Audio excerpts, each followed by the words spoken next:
आप सभी भाई बहनों का आज की आध्यात्मिक कक्षा में बहुत बहुत स्वागत है।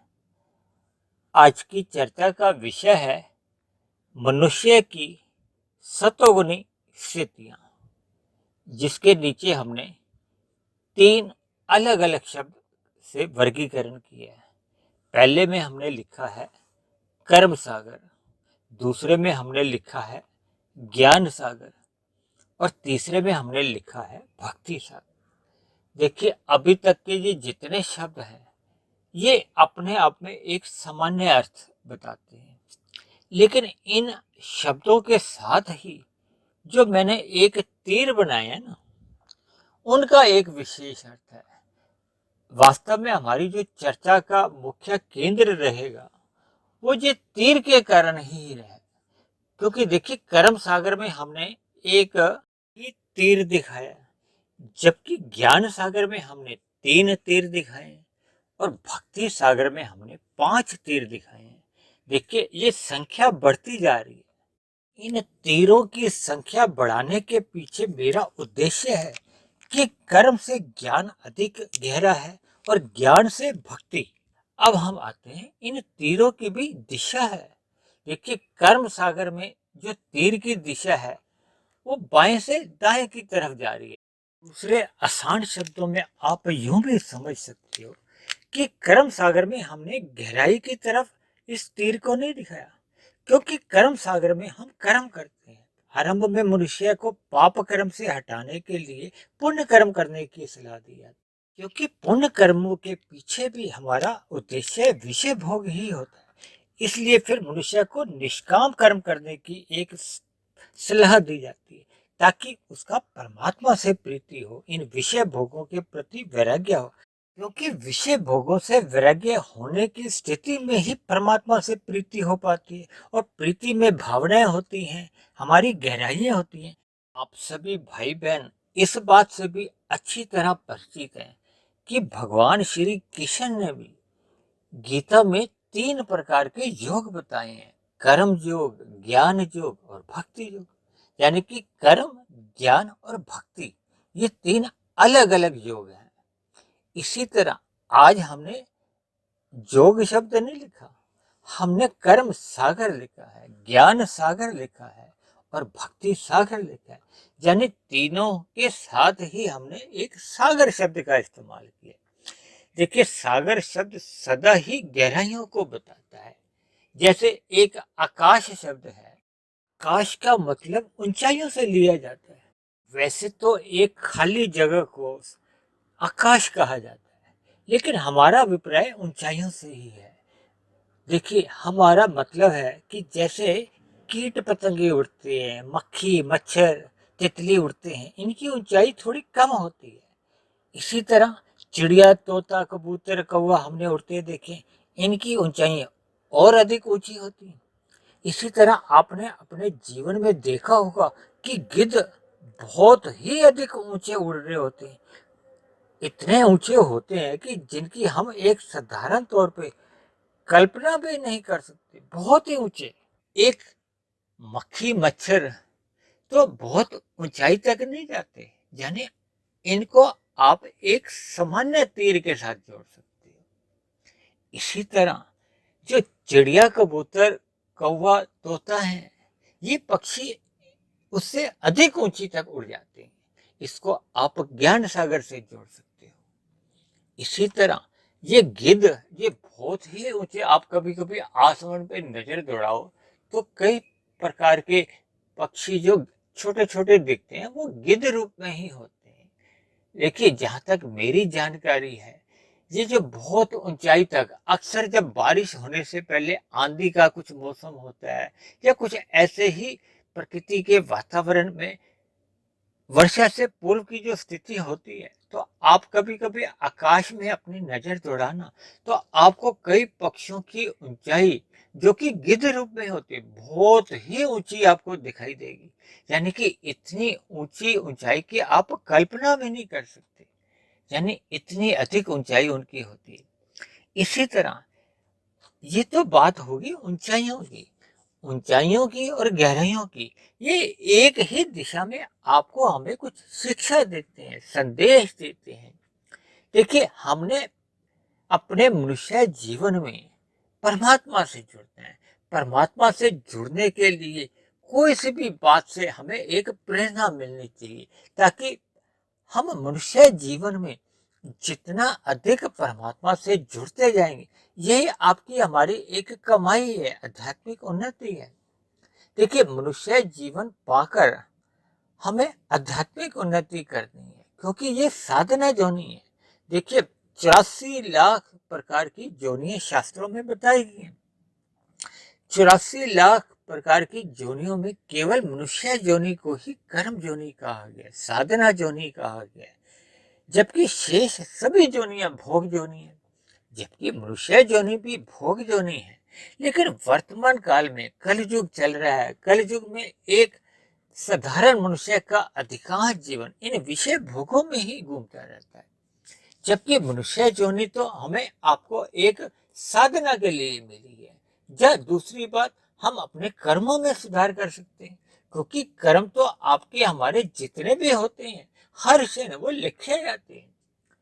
हम सकाम भाव से जितने भी कर्म करते हैं, वो आपके हमारा उसका एक कर्माशय बनता है। कर्माशय के साथ साथ उन कर्मों के हमारे संस्कार बनते हैं। संस्कार हमारे पुनः मन में, बुद्धि में एक फुर्ने जगाते हैं, विचार लाते हैं, वृत्तियां जगाते हैं। फिर जिन जिन से हमने सुख लिया होता है, उन कर्मों को हम दोबारा से करते हैं, यानी बार बार उन कर्मों की हमें प्रेरणा मिलती है। उन संस्कारों के कारण जिस जिसमें हमने सुख भोगा होता है, उनको हम दोबारा से सुख भोगना चाहते हैं, और जिन जिन से हमने दुख भोगा होता है, उनसे हम बार बार बचना चाहते हैं।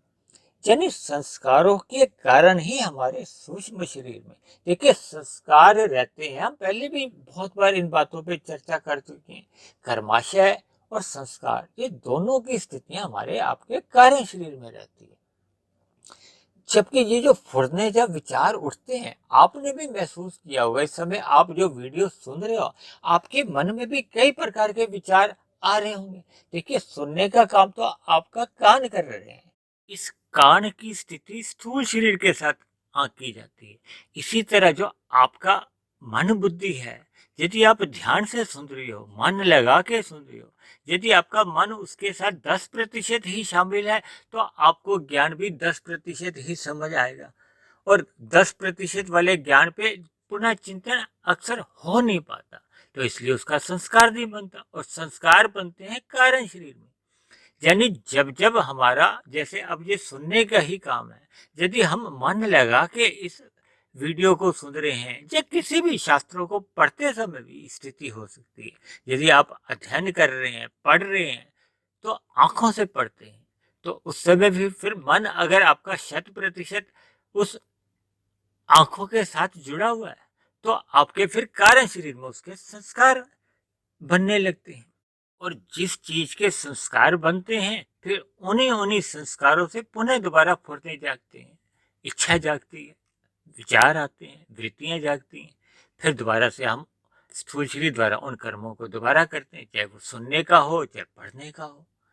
और यदि हमने पढ़ते समय या सुनते समय हल्का हल्का ही मन साथ में रखा था, तो फिर उसका हमारे अंदर संस्कार भी हल्के हल्के ही बनते हैं। देखिए, अक्सर क्या देखा जाता है कि मनुष्य सत्संग हल्के मन से करता है, बेमन से भी करता है, तो फिर उसके संस्कार उतने ही अनुपात में बन पाते हैं। और जबकि अक्सर देखा जाता है कि मनुष्य कुसंग तो मन लगा के करता है। जितने भी आप टीवी में धारावाहिक देखते हो, या अलग प्रकार के कोई रजोगुनी कार्यक्रम भी देखते हो, या कभी कभी कोई मनुष्य तमोगुनी कार्यक्रम भी देख लेता है, तो फिर उनका मन लगा के जब देखता है, तो उसके फिर कारण शरीर में वैसे ही फिर पूर्ण रूप से संस्कार बनते हैं। अगर अच्छे संस्कार बनते हैं, तो अच्छी वृत्तियां उठेंगी। अगर बुरे संस्कार होंगे, तो पुनः उन बुरी कार्य करने को मन प्रेरित करेगा, स्थूल इंद्रियां फिर कर्म करती हैं। तो ये जो स्थूल शरीर, सूक्ष्म शरीर और कारण शरीर का जो एक संबंध है ना, चाहे एक मनुष्य को इन बातों की जानकारी है या नहीं है, लेकिन ये जो परमात्मा द्वारा जब प्रकृति की व्यवस्था से जो हमें ये तीन शरीर मिले हैं ना, ये अपने आप ही कार्य करते रहते हैं। तो इसलिए मनुष्य को सत्संग मन लगा के करना चाहिए, श्रद्धा पूर्वक करना चाहिए, ताकि सुना हुआ ज्ञान पर हम चिंतन कर सकें।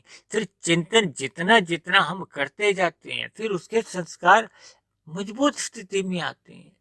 ये संस्कारों का ही सारा खेल है। जैसे कहते हैं ना, स्थूल शरीर और सूक्ष्म शरीर तो हमारा एक कार्य है। जैसे जैसे आपके हमारे संस्कार होते हैं, ये संस्कार ही स्वभाव है। जैसा जैसा आपका हमारा स्वभाव बन जाता है, तो फिर हमारा जीवन की लगभग 90-95% जो दिशा है वो संस्कारों से, जो स्वभाव से ही प्रेरित होती है। ये आप समझ सकते हो कि जैसा हमारा सिम कार्ड होता है, फिर वैसे ही हमारे मोबाइल पे वो जानकारियां डिस्प्ले पे आने लगती हैं। तो इसी तरह आपका हमारा जो स्थूल शरीर की जो दिनचर्या चलती है ना, वो संस्कारों से ही कंट्रोल होती है, उन्हीं से ही नियंत्रित रहती है।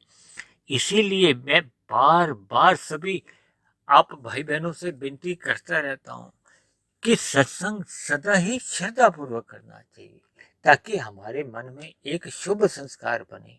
उन शुभ संस्कारों से फिर हमारा जीवन में एक सकारात्मक परिवर्तन आने लगे, क्योंकि फिर हमारी दिनचर्या उसी के अनुसार ही फिर बनती जाती है, यानी हमारे कर्मों में भी सुधार होने लगता है। तो ये जो आज हम तीन बातों पे जो चर्चा कर रहे हैं, ये पहला सुधार कब आता है? जब हम कर्म सागर में आ जाते हैं। देखिए, एक साधारण मनुष्य है, अपने जीवन में पाप कर्म भी करता है, पुण्य कर्म भी करता है। देखिए, अक्सर मनुष्य पाप कर्मों को ना स्वीकार नहीं करता। देखिए, मैं भी एक साधारण मनुष्य हूँ।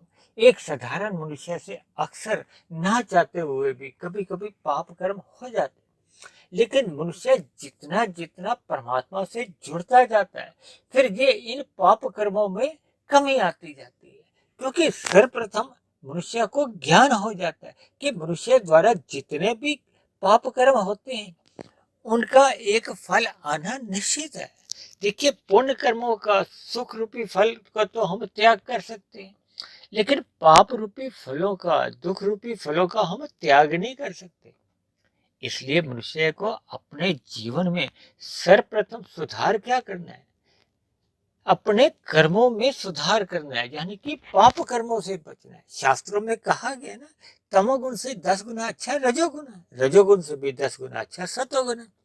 और जब तक मनुष्य सतोगुण में स्थित ही नहीं रहता, क्योंकि सतोगुण में रहने से ही हमारा ज्ञान बढ़ता है। और एक साधारण मनुष्य का ऐसा स्वभाव है कि वो सतोगुण की ओर तभी ही रुख करता है जब उसको रजोगुण और तमोगुण में घुटन होने लगती है, दुख मिलने लगते हैं। वो थोड़ा थोड़ा उसको बोध होने लगता है कि ये रजोगुण के या संसार के जो विषय भोग हैं, उनमें अब उसको थोड़ा दोष दर्शन होने लगता है, उनमें बुराइयां नजर आने लगती है। तब ऐसे में वो परमात्मा के ज्ञान की ओर अपना रुख करता है।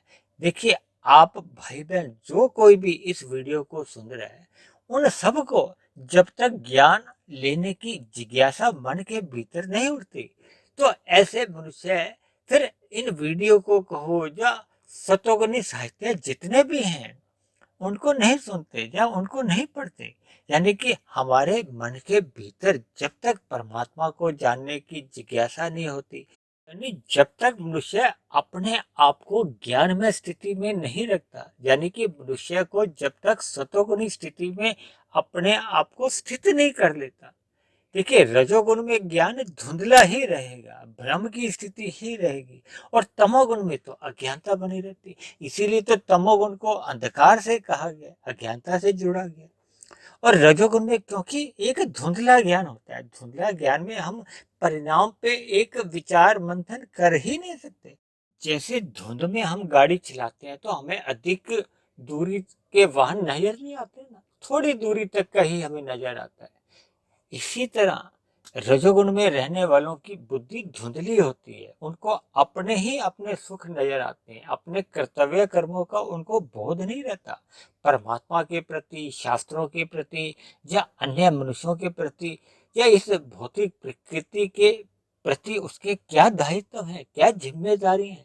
क्योंकि हम आप मनुष्य योनि में हैं, हम अपने जिम्मेदारियों से आंख नहीं बंद कर सकते।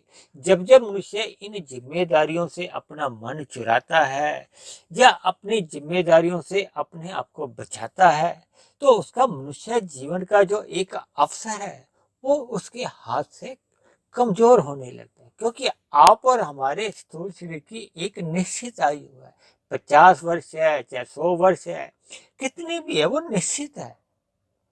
और उस निश्चित में भी हम अपनी आयु और कमजोर कर देते हैं। जब मनुष्य एक मर्यादा से अधिक भोगों में लिप्त रहता है तो फिर हमारी सांस तेज चलती है। देखिए, आप और हम आयु लेके नहीं आते, हम अपनी सांसें लेके आते हैं। और जब हम विषय भोगों में अधिक लिप्त रहते हैं, आप स्वयं महसूस कर सकते हो कि जब जब आप विषय भोगों में अधिक लिप्त रहोगे, अगर आपका सादगी का जीवन नहीं है, सतोगुनी जीवन नहीं है, तो आपकी सांस भी तेज चलती है। जब हमारी सांसें तेज चलेगी तो हमारी जो मिला हुआ जो हमारा जीवन है वो भी अपने आप में छोटा हो जाता है।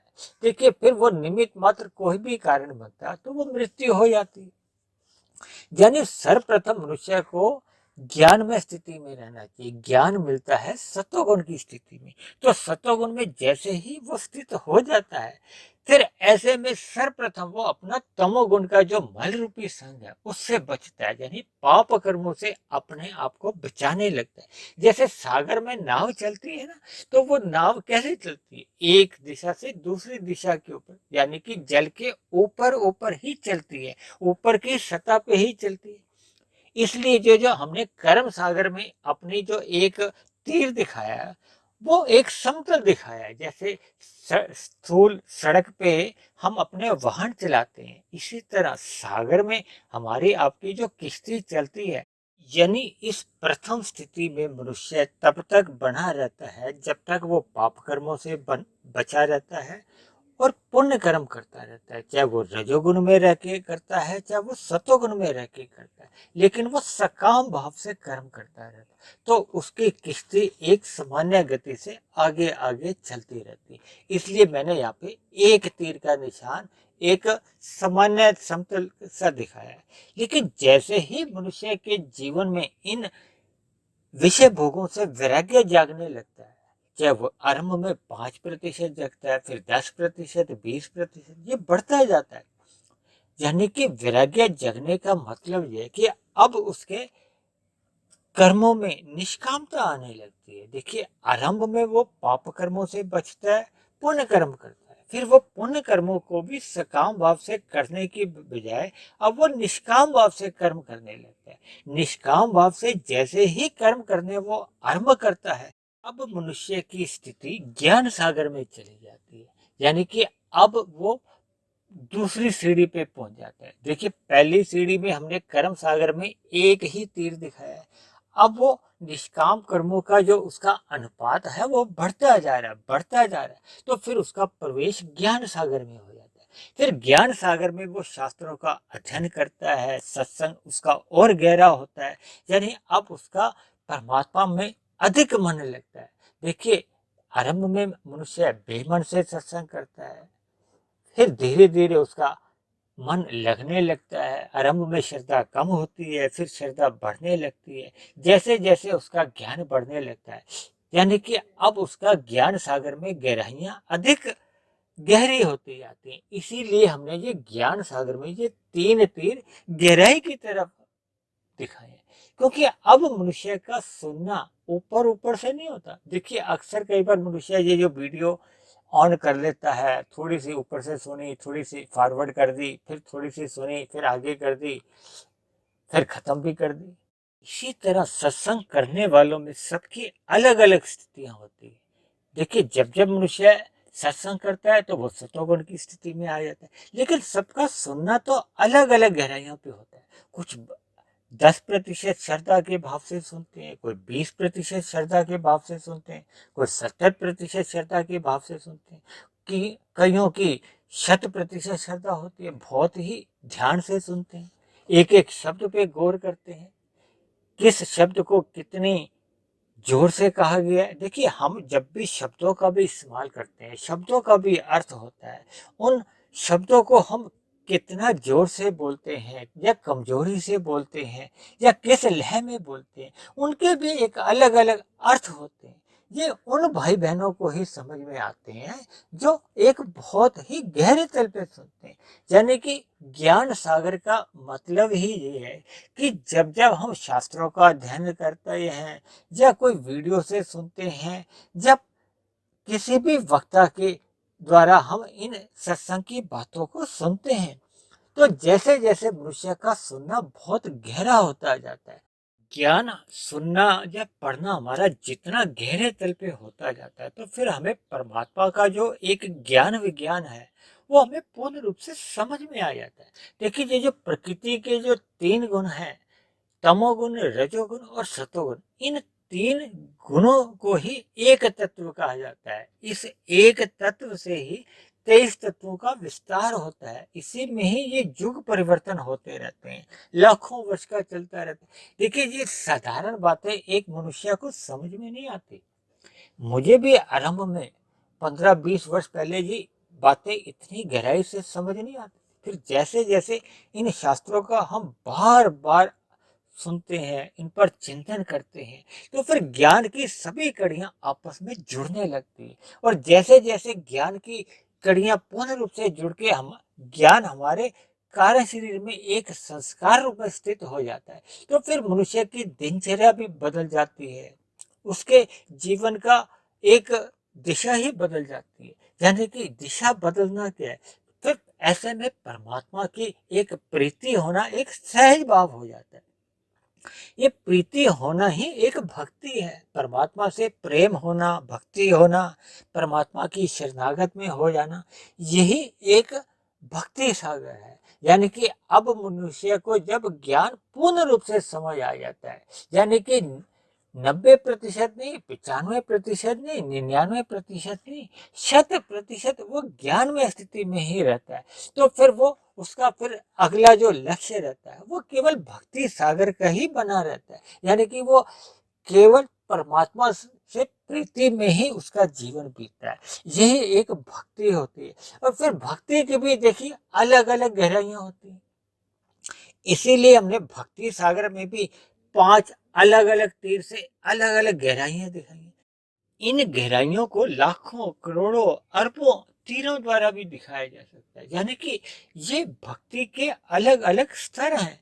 यानी भक्ति की इतनी गहरी गहराइयां हैं जिनको मैं शब्दों में बता ही नहीं सकता, क्योंकि ये भावनाएं होती हैं, भावनाओं को आप शब्दों में व्यक्त कर ही नहीं सकते। इसी तरह गहराइयों को भी हम शब्दों में व्यक्त नहीं कर सकते। देखिए, एक साधारण सी बात है, आत्मा भी चेतन तत्व है और परमात्मा भी चेतन तत्व है। आत्मा तो देखिए अनंत है, लेकिन परमात्मा एक परम सत्ता है, वो एक ही है। यानी कि आत्मा के ऊपर से जैसे जैसे ये हमारे 3 शरीरों के बंधन कमजोर होते जाते हैं, तो वैसे वैसे उसी अनुपात में ही हमारी परमात्मा से प्रीति होने लगती है, क्योंकि आत्मा और परमात्मा का तो सजातीय संबंध है। यानी उनका आपस में प्रेम होना कोई एक अचंभे की बात नहीं है, क्योंकि आत्मा का इन विषय भोगों में तो किसी भी प्रकार का रस हो ही नहीं सकता, क्योंकि रस जितने भी हैं यह प्रकृति है, ये तो जड़ कही गई है। जड़ और चेतन में एक विजातीय संबंध है। ये जो हमारा आपका विषय भोगों में जो जितने जितने अनुपात में कहो या जितने जितने अंश में जो भोगों की एक रुचि बनी रहती है ना, ये अज्ञानता के कारण है। जैसे जैसे ये आपके भीतर भी ये अज्ञानता समाप्त होती जाएगी, तो फिर परमात्मा के प्रति जो हमारी प्रीति है या प्रेम है या भक्ति है, वो तो एक सहज रूप में अपने आप ही होने लगती है। देखिए, इन बातों को आप जितना अधिक गहरे तल पे चिंतन करते रहोगे, उतनी उतनी आपकी दिनचर्या में परिवर्तन आ जाएगा। जैसे जैसे आपकी दिनचर्या में परिवर्तन आएगा, तो आपका रजोगुण केवल एक स्थूल शरीर की आवश्यकताओं की पूर्ति के लिए ही उसका संग करेगा, और तमोगुण का जो एक मल रूपी संग से पूर्ण रूप से बचेगा। ऐसा तभी संभव हो पाता है जब मनुष्य अपने आप को सतोगुण की ज्ञान में स्थिति में रखता है। यानी कि एक जो भक्ति की जो उच्चतम अवस्था है, ये तभी संभव हो पाती है जब मनुष्य का अपने स्थूल शरीर के स्तर पर पूर्ण रूप से विषय भोगों से वैराग्य हो जाता है। यानी स्थूल शरीर के स्तर पर जब मनुष्य इतना भक्ति में लीन हो जाता है, तो स्थूल शरीर के रहते रहते हमारा सूक्ष्म शरीर और कारण शरीर क्या है, देखिए मुख्य रूप से संस्कार हो गया है।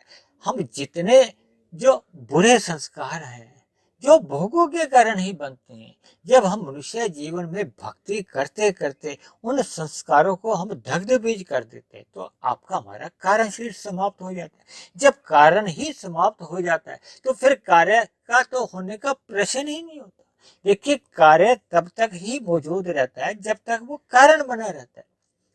अक्सर क्या देखा जाता है कि मनुष्य के स्थूल शरीर तो मर जाते हैं, लेकिन ये जो सूक्ष्म और कारण शरीर है, जिसमें आपका हमारा कर्माशय रहता है, संस्कार रहते हैं, जैसा जैसा कर्माशय बना होता है, संस्कार रहते हैं, फिर स्थूल शरीर के मरने के बाद मनुष्य की 84 लाख योनियों में आना जाना ये बंधन रूप में बना रहता है।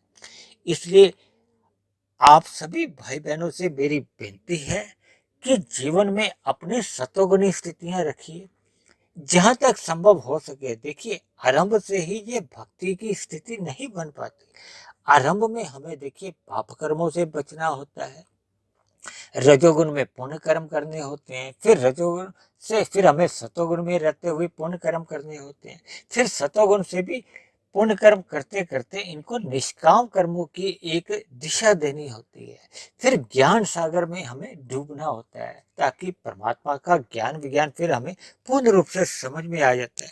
फिर मनुष्य की सहज ही भक्ति होती है, क्योंकि जब ये परमात्मा का जो एक प्रकृति है, इसका जो एक जड़ रूप में हम इसको समझ लेते हैं, तो फिर हम तो देखिए चेतन आत्मा है।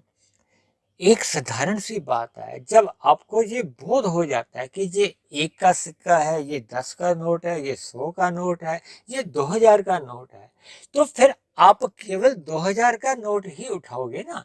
एक अगर अज्ञानतावश एक मनुष्य 1 का सिक्का ही उठाता है, तो इसका मतलब उसको बोध नहीं है। वो 2000 के नोट को एक कागज का टुकड़ा समझ बैठा है। यानी कि जब जब ये देखिए उदाहरण केवल एक अंश में आपने समझने के लिए ही लेंगे। यानी मनुष्य को जैसे जैसे अपने मिले हुए जीवन में परमात्मा की महत्ता का बोध होने लगता है, उसको स्वयं की मनुष्य जोनि का एक महत्व पता चल जाता है, तो मनुष्य जोनि में ही हम ये अपने स्थूल शरीर, सूक्ष्म शरीर और कारण शरीर को जब हम समाप्त कर जाते हैं, तो फिर मरने पे, यानी कि स्थूल शरीर के मरने पे सूक्ष्म और कारण शरीर का जो एक कारण है वो समाप्त हो जाता है। तो फिर ऐसे में स्थूल शरीर के मरने पे आत्मा परमात्मा के साथ ही एक आनंदमय स्थिति में चली जाती है। इसी स्थिति को ही मोक्ष की स्थिति कहा जाता है, या मायातीत कह दो, किन्हीं भी शब्दों से आप परिभाषित कर सकते हैं। इसलिए मेरी आप सभी भाई बहनों से सदा विनती है कि अपने मिले हुए जीवन में अपने स्वयं को सतगुण में ही स्थित रखिए, ताकि हम ज्ञान में स्थिति में रहें, ताकि हमारे जीवन में भी ये कर्म सागर, ज्ञान सागर और भक्ति सागर की क्रमशः स्थिति बनती रहे। ऐसी सभी शुभ स्थितियां आप सभी भाई बहनों के जीवन में भी जल्द से जल्द बने। इन्हीं शुभ कामनाओं के साथ अब आज की चर्चा को अब हम यहीं विश्राम देते हैं। आप किसी भाई बहन का कोई प्रश्न हो, कोई बात समझ में नहीं आई हो, या आपका मेरे आध्यात्मिक ज्ञानात्मक चैनल के प्रति कोई सुझाव हो, या मेरी कही गई बात आपको तर्क संगत सही नहीं लगती हो, यानी मेरी कही गई बातों पे आपको किसी प्रकार की भी कोई आपत्ति हो, तब ऐसी स्थिति में आप नीचे कमेंट्स बॉक्स पर जाकर आप अपने प्रश्न भी पूछ सकते हैं, आपका कोई सुझाव हो तो आप अपना सुझाव भी दे सकते हैं, और किसी प्रकार की भी आपकी कोई आपत्ति है तो आप उस आपत्ति को भी वहाँ लिख सकते हैं। और यदि मेरे बने हुए ये वीडियो आपको अच्छे लगते हैं, आपके ज्ञान में वृद्धि होने लगी हो, परमात्मा में आपकी प्रीति जग गई हो, तो मेरी आप सभी भाई बहनों से विनती है कि आप मेरे इस आध्यात्मिक ज्ञानात्मक चैनल को स्वयं भी सब्सक्राइब करें व अन्य जिज्ञासु भाई बहनों को भी इस आध्यात्मिक ज्ञानात्मक चैनल से जोड़ने का प्रयास करें, ताकि समाज में एक सतोगुणी वातावरण में हम सभी भाई बहनों को एक जीवन जीने का अनुभव हो, आनंद मिले। इन्हीं शब्दों के साथ अब आज की चर्चा को हम यहीं विश्राम देते हैं। कल फिर मिलते हैं एक नए विषय को लेकर, एक नए संदेश के साथ। तब तक आप सभी भाई बहनों का बहुत बहुत धन्यवाद।